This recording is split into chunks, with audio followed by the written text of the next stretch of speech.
Juste un élément de contexte d'abord sur ce projet. On veut tous que plus de personnes prennent les transports en commun. On sait tous qu'on doit augmenter la fréquence, on sait tous qu'on doit augmenter l'offre, mais on doit aussi augmenter la qualité. Dans le paramètre de la qualité, la sécurité est évidemment indispensable. C'est pour ça que j'ai mis ça en avant.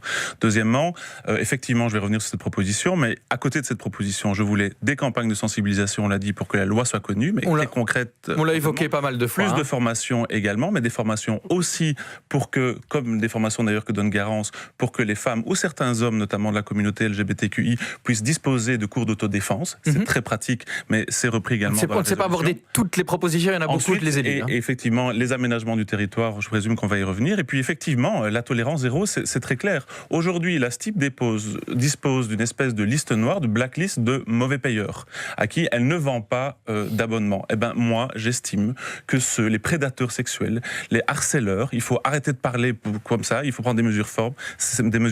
Ces personnes-là doivent être exclues, en tout cas, de la vente d'abonnement. Pourquoi est-ce que je dis de la vente d'abonnement? Parce que c'est facile. On sait si ce sont des agresseurs, on sait si ce sont des harceleurs, on sait s'ils ont pris des comportements qui sont absolument scandaleux, légalement et socialement. On doit simplement les exclure de la vente d'abonnement. 1 an, 2 ans, 3 ans, ça je sais pas. Je laisse au conseil d'administration le fait de mettre en œuvre cette résolution, cette proposition que j'avais faite.